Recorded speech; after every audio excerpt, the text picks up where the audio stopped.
మీ ఎలాంటి వ్యాపార ప్రకటనలకైనా వెంటనే మా ఛానల్ సంప్రదించండి. ప్రేక్షకులందరికీ నమస్కారం. ఈ రోజు మనతో పాటు ప్రముఖ ఆధ్యాత్మికవేత్త, జ్యోతిష్య వాస్తు పండితులు, బ్రహ్మశ్రీ డాక్టర్ గుండెపూడి శివ సుధీర్ శర్మ గారు మనతో ఉన్నారు. సో ఆగస్టు మాసంలో రాశి వారి పరిస్థితి ఏ విధంగా ఉండబోతుందో గురుగారు మాటల్లోనే అడిగి తెలుసుకుందాం. నమస్కారం గురుగారు. శ్రీమాత్రే నమః. శ్రీ గురుభ్యో నమః. గురుగారు, ఆగస్టు మాసం, అందులోనూ విశేషంగా శ్రావణ మాసం, అన్ని రకాల శుభకార్యాలు ఉంటాయి. కుంభరాశి వారి పరిస్థితి ఎలా ఉండబోతుంది? ప్రజెంట్ వీళ్ళకి టైం ఎలా నడుస్తుంది? ఓవరాల్గా ఎలాంటి జాగ్రత్తలు, పరిహారాలు తీసుకుంటే బాగుంటుంది అంటారు? ముఖ్యంగా ద్వాదశ రాశుల ఫలితాలు మనం చెప్పుకుంటూ ఉన్నాను నాన్న.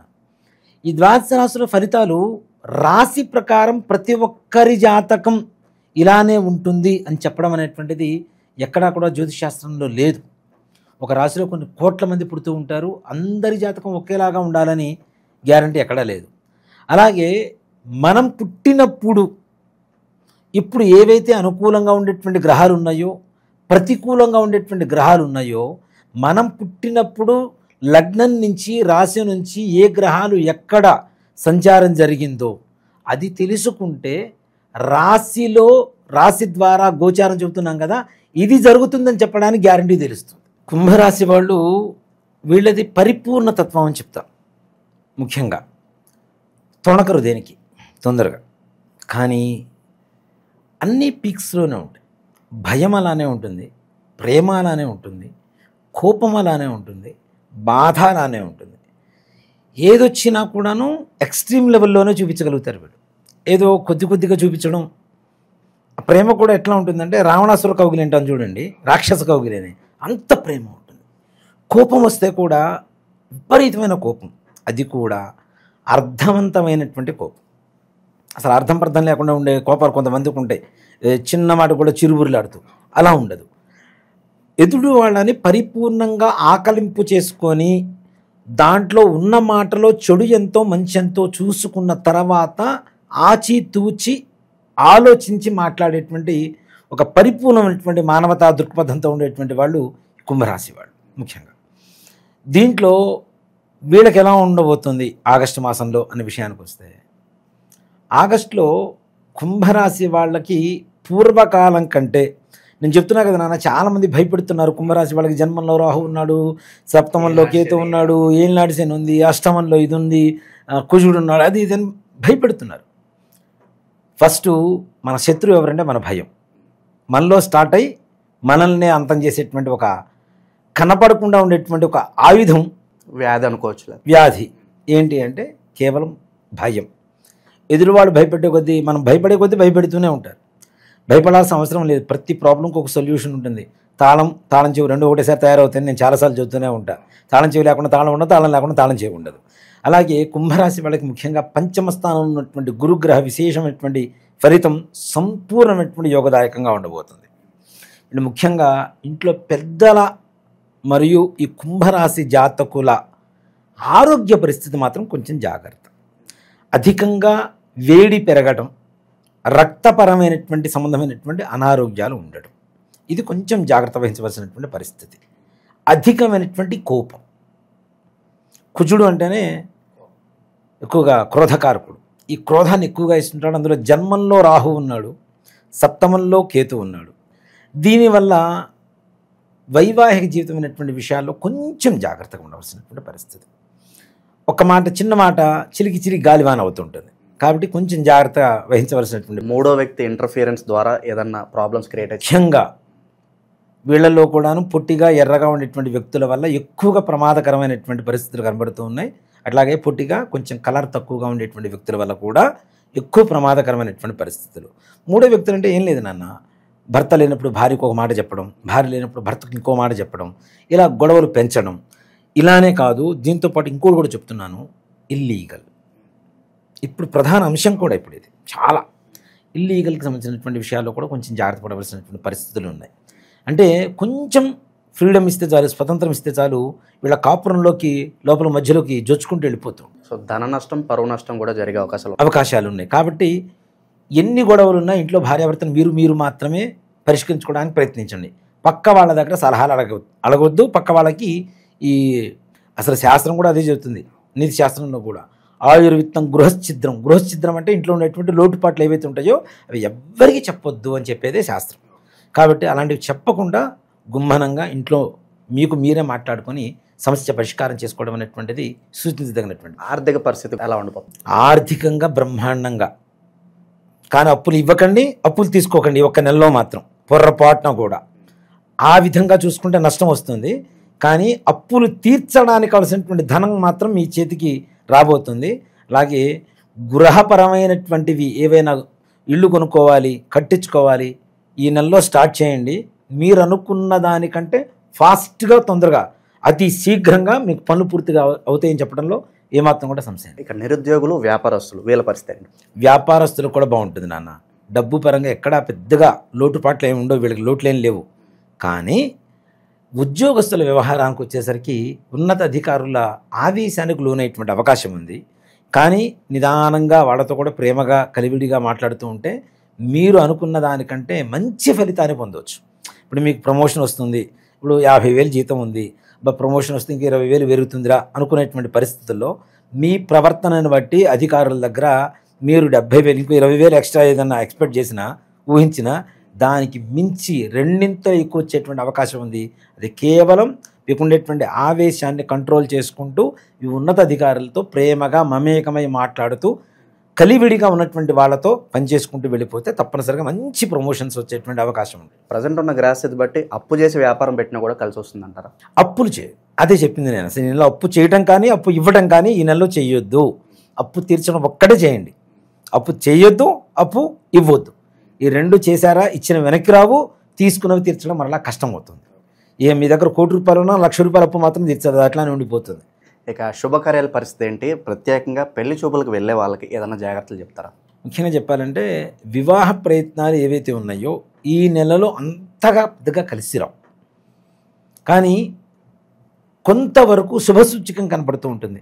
ఓకే, ఈ అమ్మాయి అయితే బాగుంటుంది అనుకుంటుంటారు కదా, అక్కడి నుంచి మూమెంట్ స్టార్ట్ అవుతుంది. కానీ అది నిర్ణయం మాత్రం తదుపరి నెలలో జరగడానికి అవకాశం ఉంది. ఈ నెలలో వివాహపరమైనటువంటి వ్యవహారాల్లో అంత తొందరగా అయితే ముందుకు వెళ్ళవు, కానీ ఒక చోట మాత్రం ఆగిపోదు, స్తంభించిపోదు. మూమెంట్ నిదానం, మీరు అనుకున్నంత ఫాస్ట్గా అయితే మూమెంట్ ఉండదు. నిదానంగా వాళ్ళ దగ్గర నుంచి అనుకూలమైనటువంటి వార్తలు వింటూ ఓకే ఈ సంబంధం కుదురుతుంది అనుకునేటువంటి ఒక చిన్న ఆశాభావంతో ముందుకు తీసుకువెళ్తూ తదుపరి నెలలో తప్పనిసరిగా వివాహాలు సంబంధాలు కుదరటానికి మంచి అవకాశం. గురుగారు, మనకి నెక్స్ట్ సెప్టెంబర్లో చాలా వరకు విద్యార్థులు మాస్టర్స్ చదువుకోవడానికి అబ్రాడ్ వెళ్తూ ఉంటారు. వాళ్ళ పరిస్థితి ఏంటి? స్థానచలనం కలిసి వస్తుందంటారా? విద్యార్థులకి ఏమైనా జాగ్రత్తలు చెప్తారు? విద్యార్థులు వీసాకి ట్రై చేయండి, కాదు అనే మాట లేదు. కుంభరాశి వాళ్ళకి లేదు అనే మాట మాత్రం లేదు, ఇక దాంట్లో అనుమానమే లేదు. 100% వెళ్తారు. ఈ సంవత్సరంలో విద్యార్థుల్లో ఇతర దేశాలు వెళ్ళి చదువుకోవడానికో ఉద్యోగ ప్రయత్నాలు చేయడానికో ఏదైనా ప్రయత్నిస్తే పని కాలేదు అన్నవాళ్ళు కేవలం కుంభరాశిలోనే ఉంటారు. పనులు పూర్తయిన వాళ్ళు కుంభరాశిలోనే ఉంటారు. దాంట్లో ఏమాత్రం కూడా సమస్య. భూమికి సంబంధించిన వ్యవహారాల్లో ఎలాంటి జాగ్రత్తలు తీసుకుంటే బాగుంటుందంట? ఇక్కడ నిజంగా మాట చెప్పాలంటేనన్నా ఈ నెలలో మీరు భూమి కొనటానికో ఇల్లు కొనటానికో చిన్న ప్రయత్నం చేయండి, తొందరగా పనులు అవుతాయి. పంటలు కూడా రైతులకి మంచి సస్యశ్యామలంగా పండేటువంటి అవకాశం ఉంటుంది. ఇందాక మనం అనుకున్నాం మిర్చి రైతులని, అలాగే పసుపుకు సంబంధించినటువంటి రైతులకు కూడా కుంభరాశి వాళ్ళకి ఈ సంవత్సరం చాలా బాగుంటుంది. దానివల్ల మంచి యోగం కలుగుతుంది ఈ నెలలో ముఖ్యంగా. అలాగే రియల్ ఎస్టేట్ వ్యాపారం వాళ్ళు కూడా చాలా బాగుంటుంది నాన్న. వీళ్ళు అనుకున్న దానికంటే రెట్టింపు ధరలు పెరగబోతున్నాయి, పెరుగుతాయి, తగ్గిపోయినాయి, రియల్ ఎస్టేట్ పడిపోయింది, ఇవన్నీ వట్టి మాటలు తీసి పక్కన పెట్టండి. 100% ఇంకా ఇంకా ఇంకా ఇంకా రేట్లు పెరుగుతాయి, ఇంకా మంచి ఆర్థికపరమైనటువంటి లాభాలు చేకూరుతాయి వీళ్ళకి. నిరుద్యోగులు గుడ్ న్యూస్ వినడానికి ఎంత సమయం పట్టవచ్చు అంటారు? నిరుద్యోగులకి పెద్ద సమయం అయితే లేదు నాన్న. మహా అయితే శ్రావణ మాస పౌర్ణమి లోపల, అంటే 9వ తారీఖు లోపల వీళ్ళ ప్రయత్నాలు సత్ఫలితాన్ని ఇస్తాయి. ఉద్యోగంలో జాయిన్ అవ్వడం కన్ఫర్మ్, దాంట్లో ఏమాత్రం కూడా సంశయం లేదు, అనుమానమేం లేదు. కానీ ఇక్కడ మనం ప్రతి ఒక్కదానికి ఏంటంటే ఇప్పుడు రాశి ఫలాలు చెప్పుకుంటూ వెళ్తున్నాను నాన్న. రాశి ఫలాలు రాశిలో ఉన్నటువంటి ప్రతి ఒక్కరికి ఒకే రకంగా ఉండాలని ఉండదు. వాళ్ళ వ్యక్తిగతమైనటువంటి జాతకం చూసినప్పుడు మాత్రమే మనం వీళ్ళకి ఏ ఉద్యోగం బాగుంటుంది, ఉద్యోగం వస్తుందా రాదా, ఏ వ్యాపారం బాగుంటుంది, వివాహం అయ్యేటువంటి అనుకూలత ఉందా, ప్రతికూలత ఉందా, అసలు ఏంటి అనేటువంటిది వాళ్ళ వ్యక్తిగతమైనటువంటి జాతకం చూసినప్పుడు మాత్రమే చెప్పడానికి అవకాశం కలుగుతుంది. ఇక ఎలాంటి పరిహారాలు ఈ శ్రావణ మాసంలో చాలా విశేషంగా కలిసి వస్తాయి అంటారు ఈ రాశి వాళ్ళకి? ఇక్కడ ఒక మాట చెప్తానన్న, ఇప్పుడున్నటువంటి 12 రాశులు 12 రాశుల్లో కూడా ఎవరికైనా సరే ప్రపంచంలో ఉన్న 700 కోట్ల చిల్లర జనాభా అందరికీను 2 రకాల దోషాలు ఉన్నాయని ఖచ్చితంగా చెప్పగలుగుతా. ఏంటి? పితృదోషం, స్త్రీ శాపం. వీటిలో ఇంకా ఇంకా అనేక రకాలైనటువంటి దోషాలు ఉన్నాయి. దేవతా శాపాలని, వృక్షవధలు, జంతువధలు, సర్పవధలు, ఇట్లాంటివన్నీ కూడా దోషాలే. ఇవన్నీ మన పూర్వీకులు చేసినటువంటి తప్పిదాల వల్ల భవిష్యత్ తరాలు అనుభవిస్తాయి. మన పూర్వీకులు ఆస్తులు ఇస్తే మనం తీసుకుంటామా లేదా? అట్లాగే వాళ్ళు చేసినటువంటి తప్పులకి ప్రభావం కూడా మనం తప్పనిసరిగా అనుభవించాల్సిందేగా. మా తాతగారు ముత్తాతగారు ఉన్నారు, ఆస్తులు మొత్తం అమ్మేశాడు. ఆ పేదరికం అనేటువంటిది కంటిన్యూ అవుతుందా లేదా? అవునా? అలాగే ఆస్తులు బాగా కూడబెట్టాడు, ఆ డబ్బులు అయితే మేము తింటామా లేదా? దాని ప్రతిఫలమితం అంటే ఒక్క ఆడవాళ్ళ కన్నీటి చుక్క మీ వంశాన్ని మహాసముద్రమై సముద్రంలో వచ్చేటువంటి సునామీగా మార్చి వంశాన్ని మింగేస్తుంది. దీనివల్ల పెళ్ళిళ్ళు కాకపోవటం, అనుకున్నటువంటి పనులు కాకపోవటం, వ్యాపారం బాగుండకపోవటం, ఉద్యోగం సరిగా రాకపోవటం, పిల్లల మాట వినకపోవటం, పిల్లలు ఆరోగ్యవంతంగా ఉండకపోవటం, ఇంట్లో అనారోగ్య సమస్యలు, ఆర్థిక సమస్యలు, ఇచ్చిన అప్పులు వెనక్కి రావు, మనం తీసుకున్న అప్పులు తీర్చలేము, మనం ఎవరికన్నా అడ్డుండి ఇప్పిస్తే అవి కూడా మనం కట్టుకునేటువంటి పరిస్థితులు రావటం, ఇట్లానే దీంతో పాటుగా అనేక రకాలైనటువంటి మానసికమైనటువంటి అస్థిమిత, అట్లానే పిల్లలు ఆటిజంతో పుట్టడం, అవునా, చదువుకోరు, ఇంకా దుర్వ్యసనాల పాలవటం. అంటే మనుషుల్లో అందరికీ ఉందనే చెప్తాను. ఇంకా చెప్పాలి అంటే దాదాపు 85 ఆ టైం నుంచి పుట్టినటువంటి ప్రతి ఒక్కరికి ఉంది. దాంట్లో ఏమాత్రం కూడా సంశయం లేదు. పరిష్కారం ఏంటంటారు దీన్ని? ఒక్కడేనన్న, ఇది ప్రతి అమావాస్యకి మనం పితృకార్యాలు చేస్తూ ఉంటాం, అవునా. అలాంటి అమావాస్య ప్రతి నెల చాలా విశేషమైనటువంటిది. మనం ప్రతి నెల అమావాస్యకి ఇంట్లో పితృతర్పణ వదలండి, ఎవరికైనా బ్రాహ్మణికి స్వయం పాకం ఇవ్వండి అని చెప్తుంటాం. తద్దినాలు పెట్టరు. తద్దినాలు పెట్టకపోవడం, మేము కాశీలో పెట్టొచ్చామండి, గైలో పెట్టొచ్చామండి, నిన్న భోజనం చేసాం, ఇవాళ భోజనం చేయకుండా మానుతామా? నిన్న పండగ జరిగింది, మరుసటి రోజు మళ్ళీ వండుకొని తింటామా లేదా? అవునా. అక్కడెక్కడో కాశీలో పిండం పెట్టొచ్చాం, ఇంకా అయిపోయింది అంటే అది ఎట్లా కరెక్ట్ అవుతుంది? కొంతమంది ఇంట్లోంచి చెప్పకుండా వెళ్ళిపోతుంటారు. వాళ్ళు ఉన్నారో లేరో కూడా తెలియదు. ఒక మనిషి 14 సంవత్సరాల పాటు కనుక కనపడకుండా వెళ్ళిపోతే వాళ్ళకి కర్మ చేయవలసిందే. అది చేయట్లేదు, అవి వదిలేస్తున్నాం. అసలు ఇప్పుడు ఉన్నారో లేదో కూడా తెలియదు, వదిలేస్తున్నాం. ఇలాంటివి తద్దినాలు పెట్టకపోవటం, కర్మలు సరిగా చేయకపోవటం, శ్రాద్ధం శ్రద్ధతో పెట్టకపోవటం, తల్లిదండ్రులు ఇచ్చినటువంటి జన్మ, వాడిచ్చినటువంటి విద్య, వాడిచ్చినటువంటి శరీరం, రక్తం, మాంసం, దీంతో పాటుగా వాడిచ్చినటువంటి జ్ఞానంతో మనం బ్రతుకుతున్నాం. ఇన్ని ఇచ్చినటువంటి వాళ్ళ రుణం తీర్చుకోవాల్సిన అవసరం ఎవరికి ఉంది? కొడుకుంటాం, అవునా.